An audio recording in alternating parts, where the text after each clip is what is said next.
بسم اللہ الرحمن الرحیم۔ السلام علیکم ورحمۃ اللہ وبرکاتہ۔ ناظرین، کیسے ہیں آپ لوگ؟ میں امید کرتا ہوں کہ آپ سب خیریت سے ہوں گے، اور میں اللہ تعالیٰ سے دعا کرتا ہوں کہ آپ سب اللہ تعالیٰ کی پناہ میں رہیں، ہر طرح کی مشکل مصیبت سے بچے رہیں۔ تو ناظرین، آج میں ایک نئے وظیفے کے ساتھ حاضر ہوا ہوں۔ آج کا جو ہمارا وظیفہ ہے وہ گھر میں خوشحالی لانے کا ہے اور جنات سے بچنے کا ہے۔ جنات آلودہ جگہ پر رہتے ہیں جہاں انسان یا جانور فضلہ کرتے ہیں۔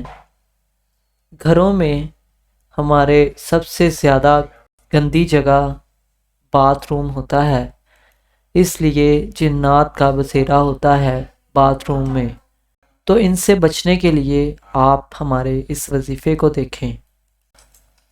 اور ایک بات اور کہ آپ کو پتہ ہے کہ میں وظیفہ بتانے سے پہلے ہم سب مل کر نبی پاک صلی اللہ علیہ وآلہ وسلم کی ذات مبارکہ پر درود پاک پڑھتے ہیں، تو سب میرے ساتھ مل کر پڑھیں۔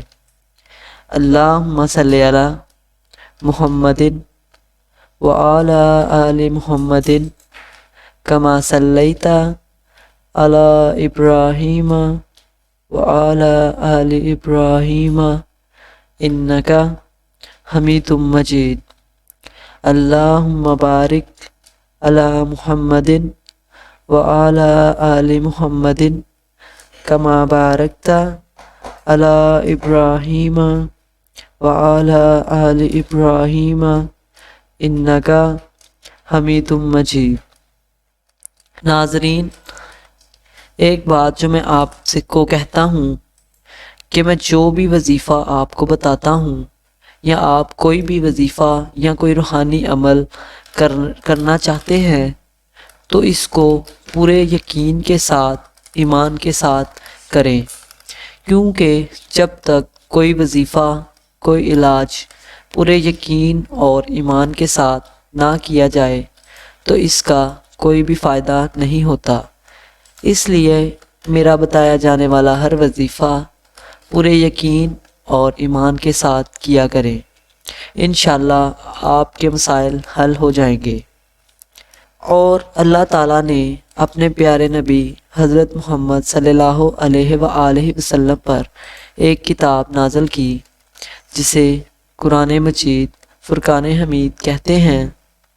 اللہ تعالیٰ نے تمام انسانوں کے لیے اس میں ہدایت فرمائی ہے۔ ہم قرآن مجید سے اپنے ہر مسئلے، ہر بیماری کا علاج جان سکتے ہیں اور اس کو حل کر سکتے ہیں، لیکن ہم قرآن پاک سے دور ہوتے چلے جا رہے ہیں۔ اگر آپ قرآن پاک پڑھتے ہیں تو آپ اپنے تمام مسائل سے نجات پا لیں گے۔ تو اب میں آپ کو وظیفہ بتاتا ہوں